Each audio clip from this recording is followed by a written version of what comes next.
কোনো একদিন এক সিনিয়র ব্যক্তি আমাকে একটা উপদেশ দিয়েছিলেন, বলেছিলেন যে শোনো, সবসময় বাসায় শুধু নিজের মাতবাড়িটাই খাটাতে যেও না, মাঝে মধ্যে একটু স্বামী সন্তানের কথাও ভেবো, ওরা কি বলে ওটাও একটু শোনার চেষ্টা করো। সেই দিন শুধু ঘাড় নেড়ে ওনার কথায় হ্যাঁ বলেছিলাম ঠিক আছে, ওটাই মানার চেষ্টা করব। আজকে হঠাৎ করে একটা কথা ভেবে খুব হাসি পাচ্ছিল, আর ওই কথাটা মনে পড়ছিল। মেয়ে আর মেয়ের বাবা আজকে বায়না করেছে যে তারা নাকি আলু দিয়ে ঝোল করে মুরগির মাংসের তরকারি খাবে।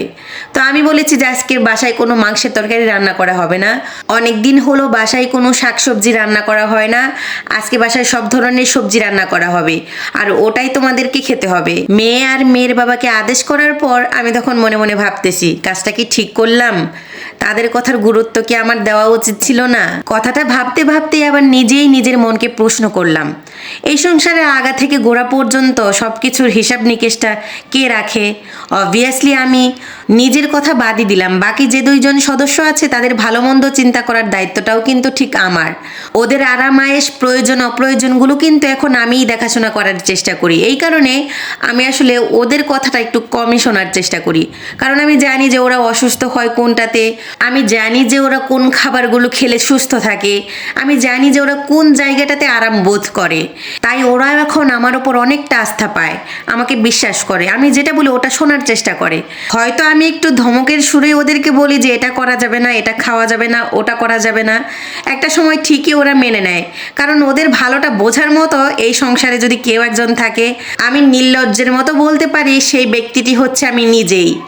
হয়তো অনেকে বলতে পারেন যে আপু আপনি নিজেকে নিয়ে কি খুব গর্ববোধ করছেন নাকি? এটা গর্ববোধের কিছুই না। ওই যে বললাম যে ওদের প্রয়োজনটা এখন আমি অনেকটা বুঝে গিয়েছি, এটা কিন্তু একদিনে তৈরি হয়নি। দীর্ঘদিন একই সাথে সংসারে থেকে থেকে আমি কখন ওদের কোন জিনিসটা প্রয়োজন ওটা কিন্তু মুখস্থ করে ফেলেছি। মাঝে মধ্যে মনে হয় যে ওদের দুজনের সম্পর্কে আমি যতটুকু জানি সেটা মনে হয় আমি আমার নিজের সম্পর্কেও জানি না। এই যে দেখুন, আজকে কিন্তু আমি মুরগির মাংসটা ঠিকই রান্না করিনি, আজকে পালং শাক দিয়ে চিংড়ি মাছ রান্না করেছি, সাথে মিষ্টি কুমড়া ঝোল করে রান্না করেছি, আর হচ্ছে মূলা আর ধনিয়া পাতা দিয়ে ভাজি করেছি। মানহার বাবা খাবার খাওয়ার পর আমাকে বলতেছে, জানো অনেকদিন পর মনে হয় আজকে তৃপ্তি সহকারে কয়েকটা ভাত খেলাম।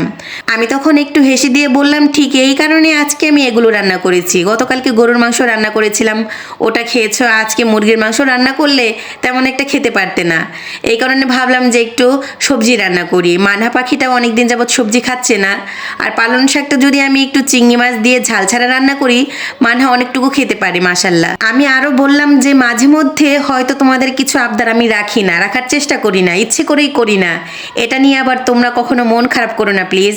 আমি জানি তোমরা বাদে অনেকেই হয়তো এটা নেগেটিভভাবে নেয়, অনেকে মনে করে যে মহিলা মানুষের কথা মতো চললে সংসার মোটেও ভালো চলবে না।